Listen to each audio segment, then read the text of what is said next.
Bien, ce voyage autour du thème de l'impératrice Eugénie est parfaitement justifié parce que dès 1854, c'est-à-dire un an après l'instauration du Second Empire, elle souhaite retrouver cette plage qu'elle connaissait, où elle s'était baignée avec sa mère quand elle était jeune fille. Elle avait d'ailleurs failli s'y noyer. Il y a quand même de grandes vagues. Et avec un des premiers trains présidentiels, puisqu'il n'y en avait pas, est devenu train impérial. Et ils descendent, la voie ferrée, évidemment, n'est pas complète. Bon, c'est un voyage en partie ferroviaire, mais Napoléon III est tout à fait d'accord pour aider le chemin de fer à lancer des stations. Et Biarritz va naître réellement grâce au Second Empire. Alors bien sûr, avant, Victor Hugo, par exemple, avait dit « Je crains que cette plage merveilleuse n'attire trop de monde ». C'est ce qui sera le cas. Et dès 1854, donc, l'impératrice souhaite qu'on puisse construire une villa, une résidence où elle recevrait les gens sans protocole.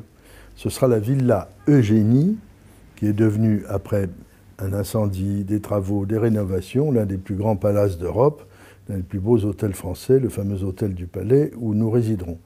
Le bâtiment avait d'ailleurs été construit avec la forme d'un E, en hommage à l'impératrice.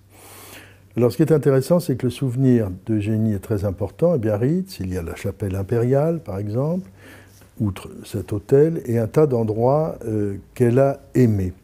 Et nous avons construit ce voyage autour du thème d'un hommage général au Pays Basque, d'une station créée par le Second Empire, comme Morny va créer Deauville, par exemple, donc avec un phénomène de migration touristique exceptionnel.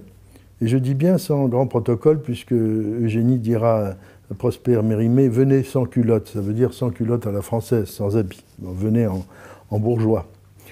Et la cour va se transformer en, je dirais, petite famille, avec un minimum de protocole, et pendant plusieurs étés, plusieurs saisons, donc Biarritz va vivre à l'heure impériale. Alors c'est ce que nous allons trouver dans ce voyage, sans oublier d'autres éléments historiques, puisqu'on se souvient du mariage de Louis XIV avec l'infante d'Espagne, puisque nous verrons aussi bien des endroits merveilleux comme Saint-Jean-de-Luz, comme Saint-Jean-Pied-de-Port, pour découvrir aussi la merveilleuse gastronomie basque, et le paysage fabuleux que l'on peut avoir, notamment du sommet de la Rune. Alors la Rune est un merveilleux petit chemin de fer qui fonctionne maintenant à l'électricité depuis les années 20, et il y a un rocher d'où on a une vue fantastique aussi bien sur la France que sur le début du Pays Basque espagnol, qui a permis à Eugénie de faire une excursion avec ses dames d'honneur, dont le souvenir est gardé par un buste, enfin une plaque à la mémoire de cette expédition qui a été absolument légendaire. Alors je crois que pour tous les gens qui s'intéressent à la fois au Pays Basque, à l'histoire de France et à la personnalité d'Eugénie, femme encore très méconnue, très méprisée, qui n'a pas été aimée des Français, qui pourtant, malgré ses défauts, a été courageuse et digne dans toutes les épreuves, c'est l'occasion, en ce début de printemps, de passer un moment d'histoire charmant dans des lieux merveilleux. Il y a plusieurs grands moments dans ce voyage.